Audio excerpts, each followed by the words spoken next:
আসসালামুআলাইকুম everyone. সুপ্রিয় ষষ্ঠ শ্রেণীর শিক্ষার্থী বন্ধুরা, আজকে তোমাদের যে বিষয়টি নিয়ে আলোচনা করতে চাই সেটা হলো তোমাদের ইংরেজি অ্যাসাইনমেন্ট। ইতিমধ্যে তোমরা জেনে গেছো যে তোমাদের অ্যাসাইনমেন্ট চলে আসছে এবং সে অনুযায়ী তোমরা যথাসাধ্য চেষ্টা করছো অ্যাসাইনমেন্ট লেখার জন্য। কিন্তু তুমি কি জানো অ্যাসাইনমেন্টের ক্রাইটেরিয়াগুলো কী কী? তুমি কতটা প্রশ্ন লিখলে কত নাম্বার পাবে, কতটা ভুল করলে কী নাম্বার কাটা যাবে, তোমার অ্যাসাইনমেন্টের মান কতটা হলে তুমি 10-এ 10 পাবে, মান কতটা কম হলে তুমি 8 পাবে, 7 পাবে, 6 পাবে, 5 পাবে, 4 পাবে, কী করলে তুমি এক্সিলেন্ট হবে, কী করলে তুমি গুড হবে, কী করলে অ্যাভারেজ, কী করলে নিড ইমপ্রুভমেন্ট পাবে, এই বিষয়গুলো জানার জন্য আজকেই এই লেসনের অবতারণা। অর্থাৎ আমি তোমাদেরকে জানাতে চাই যে তুমি তোমার অ্যাসাইনমেন্টটা কত করলে কী পাবে, সেই বিষয়টা নিয়ে আজকে আমরা আলোচনা করব। তার আগে একটা বিষয় বলে দিই, তোমাদের অ্যাসাইনমেন্টে যে কথাটা বলে দেওয়া আছে সেটা হলো যে অ্যাসাইনমেন্টের মধ্যে 5টা প্রশ্ন এবং 5টা উত্তর, 5 প্রশ্ন 5 উত্তর বা অ্যান্সার, সাথে গ্রিটিংস থাকবে 2 আর ক্লোজিং থাকবে 2, তার মানে 2 2 4 আর হলো 5 5 10। এই 14টা লাইন বা 14টা অ্যান্সার কোশ্চেন তোমাকে থাকতেই হবে তোমার এসে। এখন চেক করে নাও তুমি তোমার যদি অ্যাসাইনমেন্ট এই 14 অ্যান্সার বা 14 পয়েন্ট বা 14টা কনভারসেশনের চেয়ে যদি 14টা পয়েন্টের চেয়ে যদি কম হয় তাহলে তোমার অ্যাসাইনমেন্টের নাম্বার কম আসবে। অবশ্যই তোমাকে মিনিমাম 14টা পয়েন্ট লিখতেই হবে। So the class is going to be very important. I suggest you to listen the video from first to last. Okay? তো চলো আর দেরি না করে শুরু করা যাক।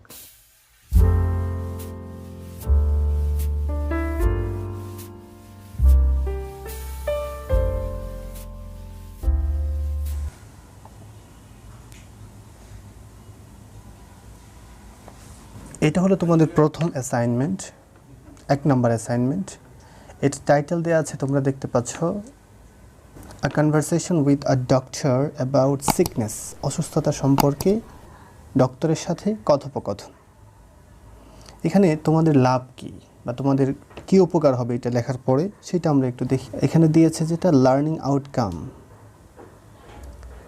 Student will be able to, স্টুডেন্টরা সক্ষম হবে, করতে পারবে, কি করতে পারবে, পার্টিসিপেট ইন শর্ট ডায়ালগস, ছোট ছোট কথোপকথন করতে পারবে, কথা বলতে পারবে, অ্যান্ড কনভারসেশন, একই কথা, কথাবার্তা বলতে পারবে, অন ফ্যামিলিয়ার টপিকস, পরিচিত বিষয়ে, যে বিষয়গুলো তোমাদের কাছে পরিচিত সেই বিষয়ে তোমরা কথা বলতে পারবে। এরপরে কি আরও পারবে, ইউজ পাংচুয়েশনস অ্যাকুরেটলি, এবং বিরাম চিহ্নের সঠিক ব্যবহার করতে পারবে। তাহলে এটা হলো তোমাদের 2টা লাভ। ওকে, এরপরে এখানে কিছু গাইডলাইন দেওয়া আছে। কী কী guideline? Guidelines for writing assignment, steps and stages. কিছু গাইডলাইন দেওয়া আছে, নিয়ম নীতি দেওয়া আছে, নির্দেশনা দেওয়া আছে যে কীভাবে তোমরা অ্যাসাইনমেন্টটা লিখবে। কী কী দেওয়া আছে দেখো। One of your family members has been sick, তোমার কোনো ফ্যামিলি মেম্বার অসুস্থ। You have found some health problems in him or her, তুমি পেয়েছো তার মধ্যে কিছু স্বাস্থ্যগত সমস্যা, স্বাস্থ্যজনিত কিছু সমস্যা তার মধ্যে পেয়েছো। কী কী সমস্যা? সাচেস, যেমন ফিভার, জ্বর, হেডেক, মাথার ব্যথা, বডি পেইন, শরীরে ব্যথা, কফ, কাশি ইত্যাদি। ওকে, নাও রাইট, এখন তোমাকে বলা হয়েছে now write a conversation with the doctor, একটা কনভারসেশন লেখো, কথোপকথন লেখো একজন ডক্টরের সাথে। Your conversation should include the following points, তোমার কনভারসেশনের মধ্যে নিম্নলিখিত যে পয়েন্টসগুলো আছে সেই পয়েন্টসগুলো থাকতে হবে। কী কী? কোশ্চেন অ্যান্ড অ্যান্সার, প্রশ্ন উত্তর অবশ্যই থাকতে হবে। হেলথ প্রবলেম, স্বাস্থ্যগত সমস্যা, অর্থাৎ এই যে জ্বর, মাথা ব্যথা, বডি পেইন, কফ, এগুলোই তো স্বাস্থ্যগত সমস্যা, এগুলো থাকতে হবে। হেলথ অ্যান্ড হাইজিন, স্বাস্থ্য এবং স্বাস্থ্যের যে বিজ্ঞান, স্বাস্থ্যজ্ঞান, সেটা থাকতে হবে। এরপর আছে রেমিডিস, এবং প্রতিকার থাকতে হবে। 3 নম্বরে যেটা দেওয়া আছে সেটা হলো WH and yes no, yes oblique no questions. তোমার কনভারসেশনের মধ্যে WH কোশ্চেনের ব্যবহার করতে হবে এবং ইয়েস নো কোশ্চেনের ব্যবহার করতে হবে। WH কোশ্চেন কি অলরেডি তোমরা জানো, সেটা হলো যে কোশ্চেনগুলো আমরা WH অর্থাৎ who, which, whom, what, where, when, how এই প্রশ্নগুলো দ্বারা যখন প্রশ্ন করি সেগুলোকে বলা হয় WH কোশ্চেন। আরেকটা হলো ইয়েস নো কোশ্চেন, সেটা হলো যে প্রশ্নগুলোর অ্যান্সার আমরা ইয়েস অথবা নোতে দিতে পারি তাদেরকে বলা হয় ইয়েস নো কোশ্চেন। যেমন আমি যদি তোমাকে জিজ্ঞেস করি তুমি কি ভাত খেয়েছো, তাহলে তুমি কি বলবে যে হ্যাঁ খেয়েছি, হ্যাঁ হ্যাঁ বললেই হয়ে যাচ্ছে। তুমি কি ভাত খেয়েছো, না না বললেই হয়ে যাচ্ছে। কিন্তু যদি বলি হোয়াটস ইউর নেম, তাহলে তোমাকে বলতেই হবে my name is Sanjida suppose. তাহলে এই যে প্রশ্নের উত্তরে বড় অ্যান্সার দিতে হয় সেগুলোকে বলা হয় WH কোশ্চেন, আর যেগুলোর অ্যান্সারে ইয়েস নো বলা যায় তাদেরকে বলা হয় ইয়েস নো কোশ্চেন। ওকে, এরপরে প্রিপেয়ার পাংচুয়েশনস। পাংচুয়েশন অর্থাৎ বিরাম চিহ্নের সঠিক ব্যবহার করতে হবে, যেখানে যে চিহ্ন বসবে সেখানে সেই চিহ্ন বসাতে হবে। ওকে, এরপরে দেখো your conversation must contain 5 questions and their answers. তোমার কনভারসেশনের মধ্যে মিনিমাম 5টা প্রশ্ন থাকবে এবং তার যে উত্তরগুলো আছে সেই উত্তরগুলো থাকতেই হবে। অথবা অর 10 এক্সচেঞ্জেস অফ স্টেটমেন্ট, অথবা বিনিময়কৃত 10টা বাক্য, অর্থাৎ 5টা বাক্য একজন মানে পেশেন্ট যে তুমি সে করবে, ব্যবহার করবে, আর সেগুলোর অ্যান্সার দেবে ডক্টর, অথবা ডক্টর কিছু প্রশ্ন করবে তুমি কিছু অ্যান্সার দিবে। এইভাবে মিনিমাম 10টা বিষয় থাকতে হবে, 10টা পয়েন্ট থাকতে হবে। এই হলো তোমাদের অ্যাসাইনমেন্ট লেখার গাইডলাইন। এরপরে যে বিষয়টা আমরা দেখব সেটা হলো যে অ্যাসাইনমেন্ট ক্রাইটেরিয়াগুলো কী কী, তোমার অ্যাসাইনমেন্টের কোন কোন দিক বিবেচনা করে টিচাররা বা আমরা তোমাদেরকে নাম্বার দেব সেই বিষয়টা এখানে বলা হবে। দেখো, প্রথমে বলা হয়েছে অর্গানাইজেশন, সংগঠিত বিষয়। তুমি যে বিষয়গুলো লিখছো সেগুলো সুসংগঠিত কিনা, লেখা সুন্দর হয়েছে কিনা, সব কিছু চিহ্ন ব্যবহার ঠিক আছে কিনা, লেখাটা ঠিক আছে কিনা, ইত্যাদি ইত্যাদি বিষয়। এখানে কি কি আছে তোমাদের দেখো, প্রথমে লেখা আছে 4 বা 4 অল 5 questions and answer with greetings and closings. যদি তোমার ডায়ালগের মধ্যে বা কনভারসেশনের মধ্যে 5টা প্রশ্ন থাকে এবং তাদের উত্তর থাকে এবং এর সাথে থাকতে হবে গ্রিটিংস, অভিবাদন, বা যেটা আমরা বলি গুড মর্নিং, গুড ইভিনিং, আসসালামু আলাইকুম, হাই হ্যালো যা বলি আমরা, এগুলোকে বলা হয় অভিবাদন। আরেকটা হলো সমাপনী, যখন আমরা বিদায় নিই তখন বলি see you, good bye, welcome, thank you so much, এই যে ধরনের শব্দগুলো থাকতে হবে। অভিবাদন এবং সমাপনী বক্তব্য সহ আরও যে 5টা প্রশ্ন লিখতে হবে এবং তাদের অ্যান্সার, এগুলো যদি থাকে তাহলে তোমাকে 4 নাম্বার দেওয়া হবে।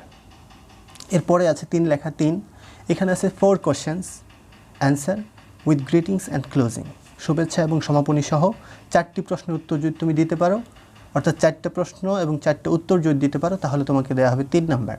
এরপরে আছে 3 questions answer with greetings and closing. Greetings এবং ক্লোজিং অর্থাৎ অভিবাদন এবং সমাপনী সহ যদি 3টা প্রশ্নের উত্তর তুমি লিখতে পারো, 3টা প্রশ্ন এবং 3টা উত্তর যদি লিখতে পারো তাহলে তোমাকে দেওয়া হবে 2 নাম্বার। ওকে, এরপরে যদি তুমি 2টা কোশ্চেন লিখতে পারো এবং সেই রিলেটেড 2টা অ্যান্সার লিখতে পারো, এর সাথে থাকবে অভিবাদন এবং সমাপনী অর্থাৎ গ্রিটিংস এবং ক্লোজিং, তাহলে তোমাকে দেওয়া হবে 1 নাম্বার। আর যদি লিখতে না পারো তাহলে no development of question and answer, তাহলে ধরে নেওয়া হবে যে তুমি প্রশ্ন এবং উত্তর করতে পারো না, এখানে তোমার কোনো ডেভেলপমেন্ট নেই, তাহলে তোমাকে কোনো নাম্বার দেওয়া হবে না, অর্থাৎ তুমি নাম্বার পাবে 0। এরপরে বি নাম্বারে যদি আমরা দেখি তাহলে রিলেভেন্ট কন্টেন্ট, কোহেশন অ্যান্ড কোহেসিভনেস।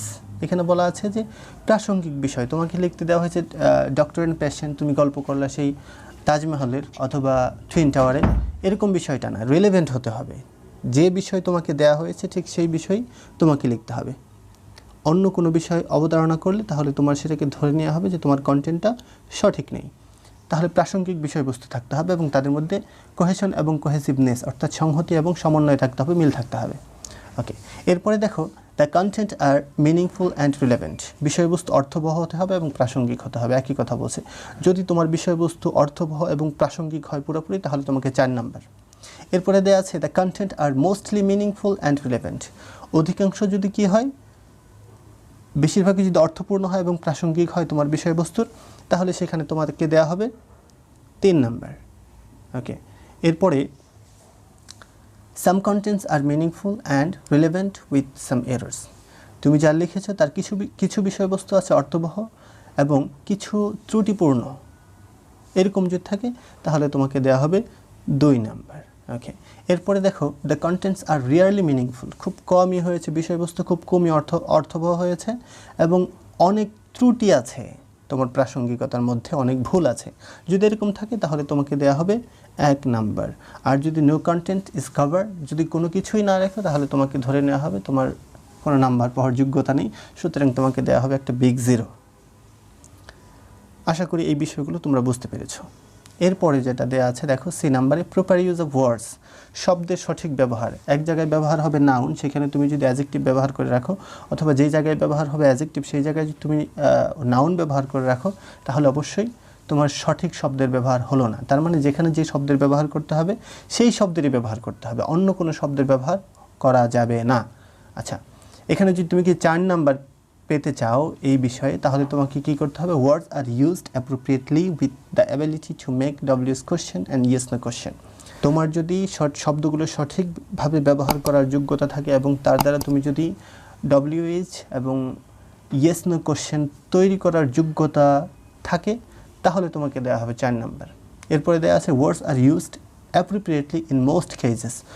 এরকম যদি হয় যে অধিকাংশ ক্ষেত্রে তুমি শব্দগুলো সঠিক ব্যবহার করেছো এবং তোমার with the ability to make W S question or yes no question, অথবা তোমার যদি এতটুকু যোগ্যতা আছে যে তুমি ডব্লিউএস কোশ্চেন বানাতে পারছো অথবা ইয়েস নো কোশ্চেন বানাতে পারছো, তাহলে তোমাকে কি দেওয়া হবে, 3 দেওয়া হবে, 4 দেওয়া হবে না। আবার যদি এমন হয় যে words are used appropriately in some cases, কিছু কিছু ক্ষেত্রে তুমি সঠিকভাবে শব্দের ব্যবহার করতে পেরেছো with the ability to make W S question and yes no question, এবং তুমি যদি ডব্লিউএস কোশ্চেনও বানাতে পারো এবং ইয়েস নো কোশ্চেনও বানাতে পারো, তাহলে তোমাকে দেওয়া হবে 2 নাম্বার। এরপরে দেওয়া আছে ওয়ার্ডস আর পোরলি অ্যাপ্রোপ্রিয়েটলি প্রেজেন্টেড। তোমার যে শব্দগুলো খুব কমই সঠিকভাবে ব্যবহার করতে পারো এবং যদি ইয়েস নো কোশ্চেন অথবা ডব্লিউএস কোশ্চেন বানানোর যোগ্যতা না থাকে, তাহলে তোমাকে দেওয়া হবে 1 নাম্বার। তারপরে নো কোশ্চেন নো অ্যান্সার, যদি এরকম থাকে যে তুমি কোনো প্রশ্নও লেখো নাই, কোনো অ্যান্সারও লেখনি, তাহলে তোমাকে দেওয়া হবে 0। এরপরে ডি নাম্বারে যে ক্রাইটেরিয়া দেওয়া আছে সেটা হলো কি মেকানিক্যাল অ্যাকুরেসি, অর্থাৎ spelling, punctuation and grammar. Mechanical accuracy বলতে বোঝায় কি যান্ত্রিক নির্ভুলতা, তুমি যা লিখেছো তার মধ্যে কোনো ভুল নেই। কী ভুল নেই, সেটা হলো স্পেলিং কোনো ভুল নেই, বানান ভুল নেই, পাংচুয়েশন বিরাম চিহ্ন ব্যবহার করছো সঠিকভাবে, এরপরে গ্রামার ঠিকভাবে ব্যবহার করতে পেরেছো। যদি এরকম হয় তাহলে তোমাকে এইটাকে মাপকাঠি হিসাবে নেওয়া হবে। এখন যদি এরকম হয় there is no error with spelling, punctuation and grammar, যদি বানান এবং বিরাম চিহ্ন এবং গ্রামার ব্যবহারে যদি কোনো ভুল না থাকে, তাহলে তোমাকে দেওয়া হবে 4 নাম্বার। আবার যদি এমন হয় যে there are only a few errors, খুব কমই ভুল আছে with spelling, punctuation, grammar, spelling, punctuation, গ্রামারে খুব কম ভুল আছে, তোমার ভুল বেশি নাই, তাহলে তোমাকে দেওয়া হবে 3 নাম্বার। পরেরটা যদি আমরা দেখি, there are several errors with spelling, punctuation and grammar, যদি অনেকগুলো ভুল থাকে, বেশিরভাগ ভুল থাকে স্পেলিং, পাংচুয়েশন এবং গ্রামারে, অর্থাৎ বানান, তারপরে আছে বিরাম চিহ্ন এবং গ্রামারে, ব্যাকরণে যদি বেশিরভাগ ভুল থাকে, তাহলে তোমাকে দেওয়া হবে 2 নাম্বার। আবার there are lots of errors with spelling, punctuation, grammar, যদি বানান, বিরাম চিহ্ন এবং গ্রামারের বেশি পরিমাণে ভুল থাকে, তাহলে তোমাকে দেওয়া হবে 1 নাম্বার। আচ্ছা, no use of spelling, punctuation and grammar, এরকম যদি থাকে যে তুমি কোনো স্পেলিং ব্যবহার করো নাই, অর্থাৎ সবগুলো স্পেলিংয়ে ভুল, পাংচুয়েশন ঠিকভাবে ব্যবহার করো নাই, গ্রামারের কোনো ঠিক ঠিকানা নেই, তাহলে তোমাকে দেওয়া হবে 0। এর পরের পেজে যদি আমরা দেখি, এবার হলো নাম্বারের পালা। তোমরা অ্যাসাইনমেন্ট লিখে ফেলেছো, এখন নাম্বার পাবে। তাহলে কত নাম্বার? টোটাল মার্কস হবে তোমার 16। Assigned number for the assignment, number obtain after conversion to number. এই যে 16 পাওয়ার পরে এটাকে যখন আবার কনভার্সন করবো, আমরা আবার ডাইভার্ট করে পয়েন্টে পরিণত করব, তখন তোমার পয়েন্ট ধরা হবে 10। এখন মার্ক রেঞ্জে দেখি আমরা যে তুমি কত পেলে তোমার কি রেজাল্ট আসবে। যেমন আমরা 80 পেলে প্লাস আসে, 70-এর উপর থাকলে এ আসে, তার কিছু নিচে আসলে এ মাইনাস থাকে। এই যে বিষয়গুলো ঠিক এখানে এরকম যে দেখো 8 থেকে যদি তুমি 10 এর মধ্যে তোমার নাম্বার থাকে, 8 পেয়েছো, না হয় 9 পেয়েছো, 8.5 পেয়েছো, 10 পেয়েছো, এরকম যদি পাও, তাহলে তোমার রেজাল্ট হবে এক্সিলেন্ট। তোমার খাতায় লিখে দেওয়া হবে যে এক্সিলেন্ট মানে চমৎকার, সবচেয়ে ভালো করেছো তুমি, মানে এ প্লাস পেয়েছো। এরপরে যদি এমন থাকে 6 থেকে 7.9 পেয়েছো, তাহলে তোমাকে দেওয়া হবে গুড, ভালো, তুমি চলে। এরপরে যদি এমন হয় যে তুমি 4 থেকে 5.9 পর্যন্ত পেয়েছো, এরকম যদি হয় তাহলে তোমাকে নাম্বার দেওয়া হবে অ্যাভারেজ। তোমার রেজাল্ট লেখা থাকবে অ্যাভারেজ, মানে গড় পড়তায় মোটামুটি চলানো যায় আর কি। আর যদি তুমি 4-এর যদি নিচে পাও, অর্থাৎ 3.5, 3, 2.5, 2, 1.5, হাফ, 1 এরকম যদি পাও, তাহলে তোমাকে লিখে দেওয়া হবে তোমার খাতায় নিড ইমপ্রুভমেন্ট, মানে তোমার উন্নতির প্রয়োজন, তোমার যথাযথ প্রস্তুতি নেই, তোমাকে আরও ভালো করে পড়তে হবে। আশা করি বিষয়টা ক্লিয়ার। লেসনের পর্যায়ে তোমরা অলরেডি জেনে গেছো যে তোমাদের অ্যাসাইনমেন্টে কী লিখতে হবে, কতটুকু লিখতে হবে, কী করা যাবে, কী করা যাবে না, সব কিছু বিষয় তোমাদের কাছে ক্লিয়ার। যদি লেসনটা তোমাদের কাছে ভালো লেগে থাকে তাহলে তোমাদের বন্ধুর সাথে শেয়ার করবে এবং লাইক কমেন্টস দিয়ে আমাদের পাশে থাকবে। আমি এই ভিডিও ডেসক্রিপশন বক্সে তোমাদের জন্য একটা ডেমো কনভারসেশন দিয়ে দিব, সেটা তোমরা দেখে নেবে এবং সেই অনুযায়ী তোমরা চাইলে সেটাও লিখে দিতে পারবে, অথবা তুমি যদি চাও যে কিছুটা পরিবর্তন করে মডিফিকেশন করে নিজের মতো করে লিখবে, সেটাও করতে পারো।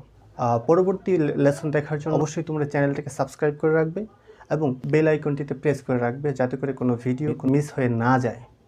তো সবাই ভালো থাকবে, টেক কেয়ার, আসসালামু আলাইকুম।